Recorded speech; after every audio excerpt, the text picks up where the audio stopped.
unquotes. Because we're not actually throwing darts. John, what is Anime Dartboard? Anime Dartboard is our monthly book club where we watch whichever anime that is randomly selected, and we give our thoughts on it. Mm-hmm.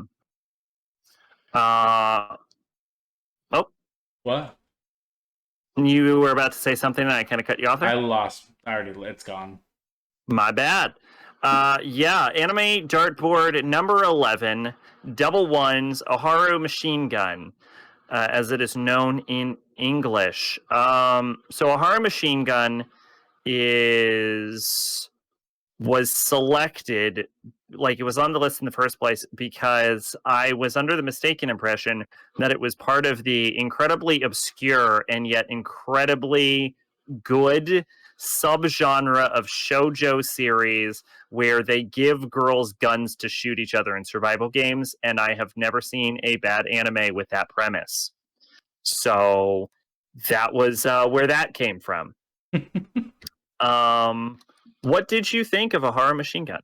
It was alright. I actually could not hear you. I'm sorry. It was alright. It was all right?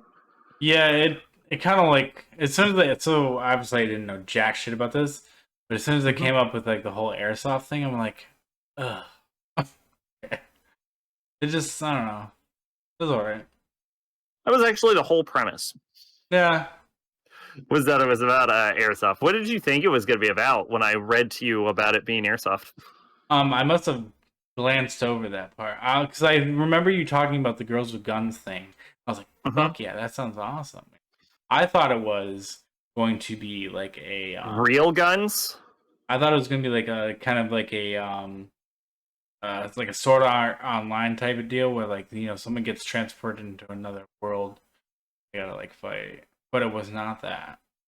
Okay, if you want that, I will make 2 suggestions to you right now. Sword Art Online Alternative Gun Gale Online was like one of the best anime of the year it came out. It was not written by Reki Karahara, so it is actually good. And Black Lagoon. I've heard of Black Lagoon. Yeah, somebody mentioned that to me. Watch those 2. I think they're both on Netflix. At least Gun Gale is on I know. Netflix. I think Gun Gale is already in my watch list, which is a mile long. Okay. And yeah, Black Lagoon. I would recommend those if you want to see girls actually shoot each other. I do like that. With actual guns. And like, so another thing I didn't like about this was the whole I'm a girl, but I'm pretending to be a boy thing, because that is so fucking overdone. And I'm just over it. I'm just over that. Reki flew away. Well, I feel it made sense in this context, in that she would have gotten kicked out of the team and she wouldn't have been able to pay the debt, so it made sense. But the debt was paid off in like an episode. Yeah, that surprised me. They really just paid it off immediately. Yeah, and that's when I was like, all right, you lost me. I thought that was a bit abrupt as well. But she did want to keep playing airsoft with them, so I understood the motivations. Yeah, like that made sense, but I'm like it's just not a trope that bothers me. It doesn't bother me, but it's just I've seen it. I think it's a thing too. Like I've seen it too many times, like the last year or two, like with different shit that I've watched. And I'm just like another one. You know what I mean? We're doing this again. You know? I kind of understand where you're coming from. I feel like that's very much a feeling of days gone past for me. Yeah. Because at this point, I've seen so much anime that everything you could possibly do is a cliche. That's fair, yeah. And like everything is a cliche to me at this point because I've seen it all before. So it's like I don't get bothered by the cliches. It's just like, how well are you doing it? And like coming off of like Game of Lapis too, like everyone thought he was a girl too. Like that was like another thing that was like, okay, so like everyone thinks she's I feel like that's a completely different trope. I know, but it's like same, you know? Like everyone thinks she's a boy, but everyone thinks he was a girl. It was like one of those things. I'm like, it's like, you know, I think hiding your gender does, like, as opposed to being mistaken for a different gender, is a No, completely okay, different. yeah. No, when you put it like that makes sense, yeah. Yeah, like that is I'm gonna argue that is not the same trope at all. Fair. Fair, yeah. But yeah. So this is part of the like airsoft subgenre that exists for some fucking reason.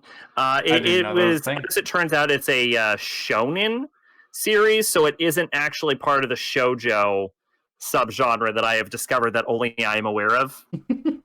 The other thing too is it wasn't on anything but VRV, so I had to actually pay to watch this. Oh, do you not have a Verve? No, I do, but like after I'm done using it, I just cancel it. Oh, okay. So when I need it for the show, I'll just reactivate it. Yeah. So like when we do Um, this, I just reactivate it if I need it. oh, I just re-up every month. I don't watch enough stuff. There's not enough dub down there for me. Yeah, that's fair. Yeah. Yeah, I liked it actually.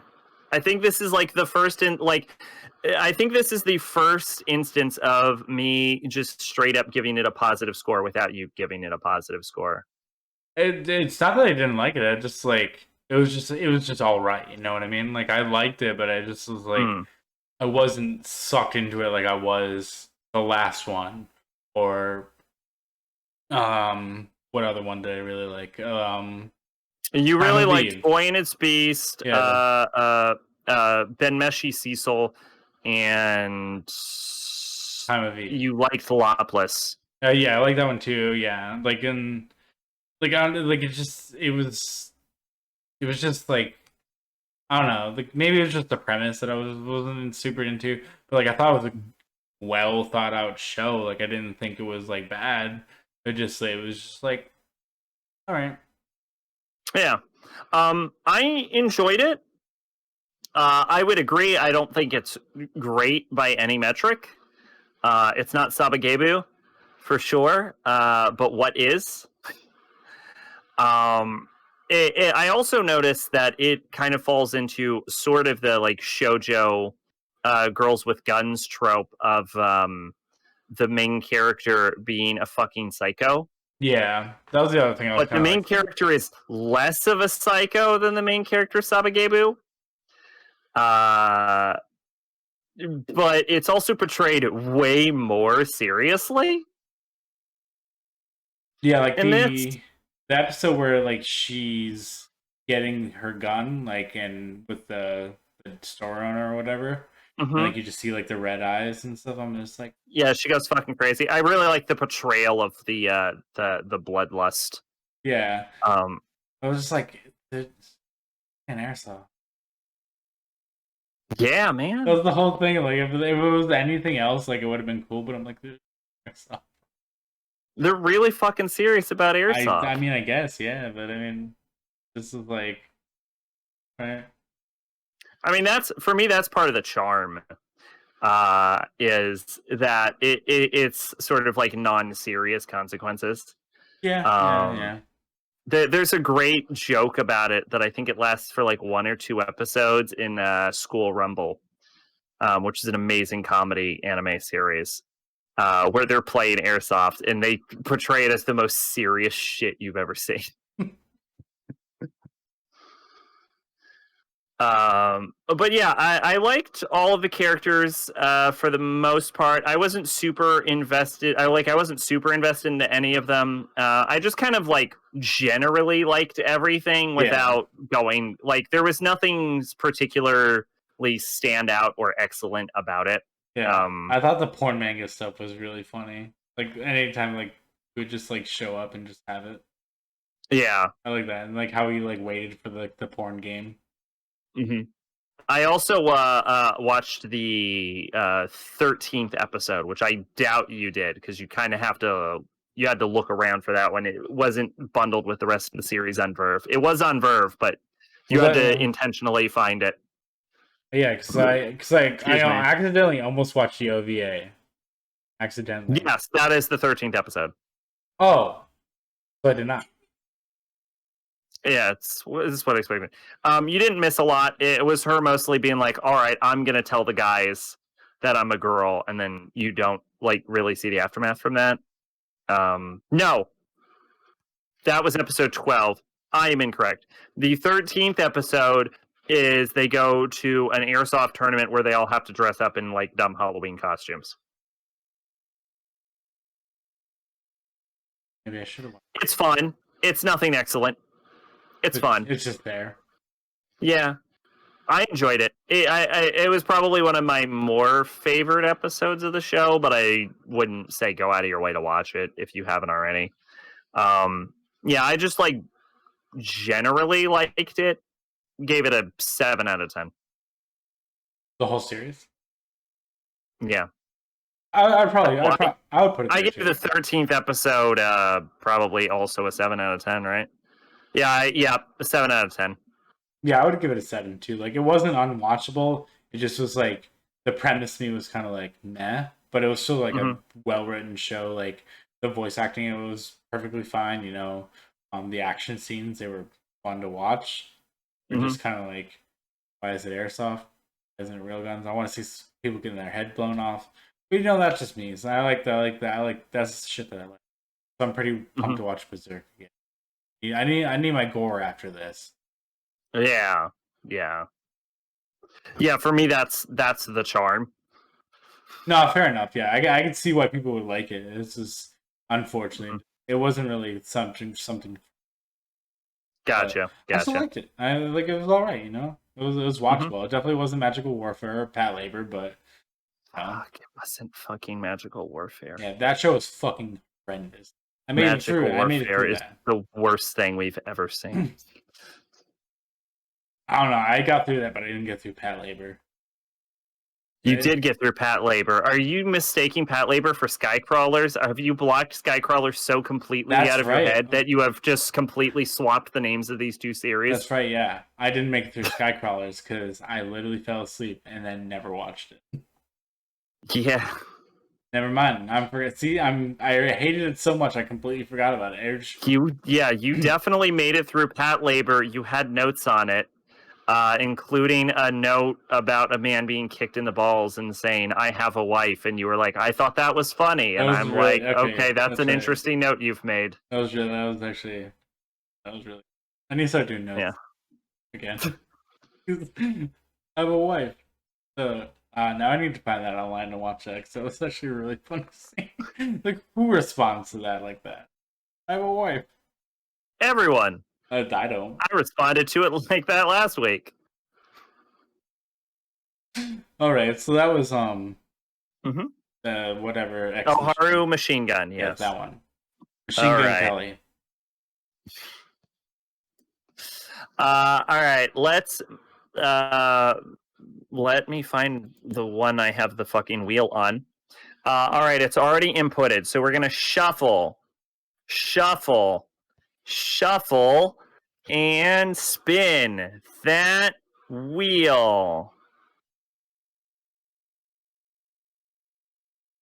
I can never tell by your face, like, if it's going to be something good or bad. I love that. Oh my. Oof.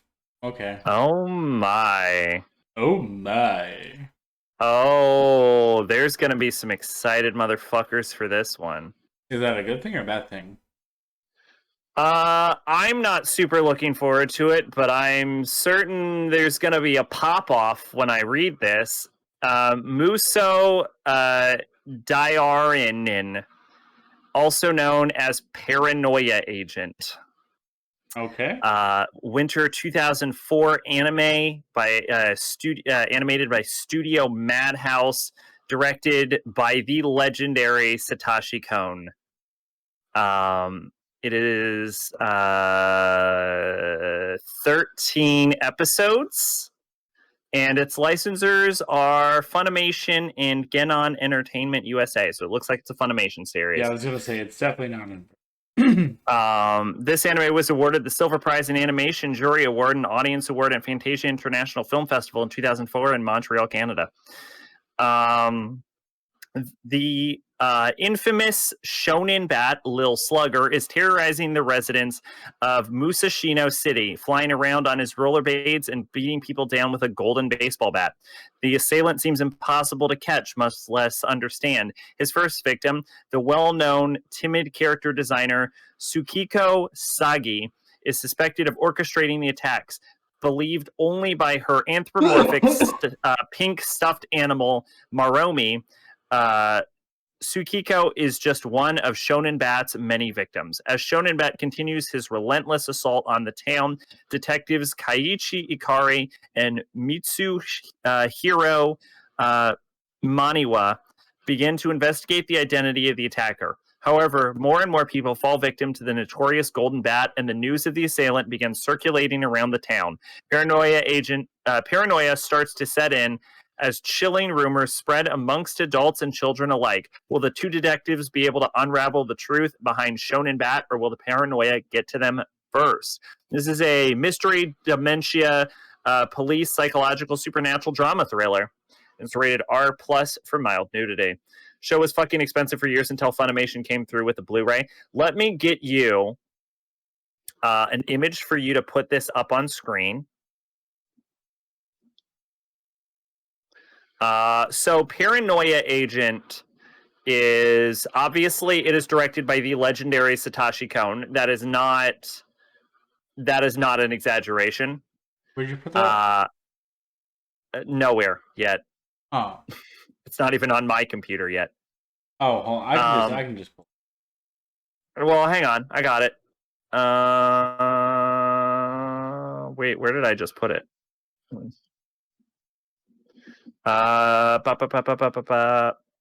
Probably put it in podcast topics. I did. I put it in podcast topics. Okay, it's in heaven. There you go.